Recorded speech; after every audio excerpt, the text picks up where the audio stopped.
Qurbanov dəfələrlə bu barədə danışıb ki, belə oyunlarda komanda təzyiqə tab gətirməlidir. Bu nə demək istəyir adam?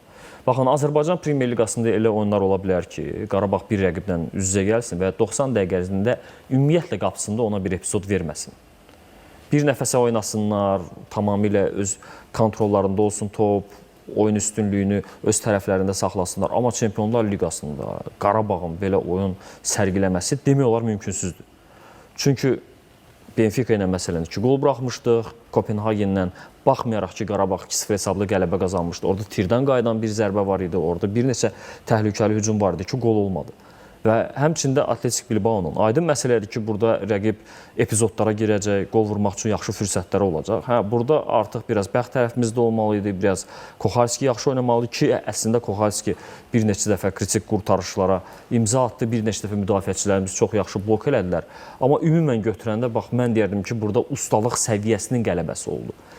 Birinci qol barədə danışmaq istəyirəm. Yəqin ki, çoxları diqqət eləməyib, amma bundan sonra gəlib baxa bilərlər. Birinci qolda sırf müdafiənin düzülüş səhvi var idi. Çünki nadir hallarda elə olur ki, baxırsan, adətən bir futbolçu ilişib qalır. Qarabağda çox unikal bir hadisə baş verdi. 2 stoper xətti qabaqda qurdular. 2 cinah müdafiəçisi demək olar eyni xətti qorudular. Yəni belə halında da 2 stoper qabaqda, 2 cinah müdafiəçisi arxada bir xətt üzrə və mərkəzdən təkbətək gedən futbolçu orada tamamladı hücumu. Burada sırf mən yenə deyirəm düzülüş səhvidir və unikal düzülüş səhvi ondadır ki, yenə deyirəm bir ilişsin, bir var ki, cinahlar bir xətti qorudu, stoperlər başqa xətti qorudu. Və bu da təbii ki, bir offside olmayan hücuma gətirib çıxartdı ki, qolla nəticələndi.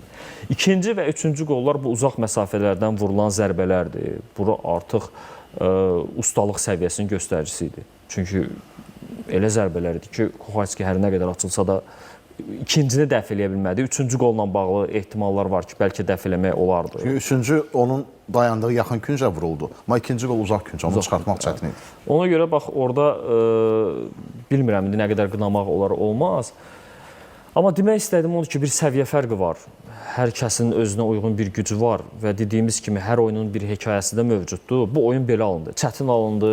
Buna baxmayaraq bir də Qarabağın haqqını vermək lazımdır. Çünki Qarabağ çətin şərtlər altında təhlükəli hücumlara çıxırdı.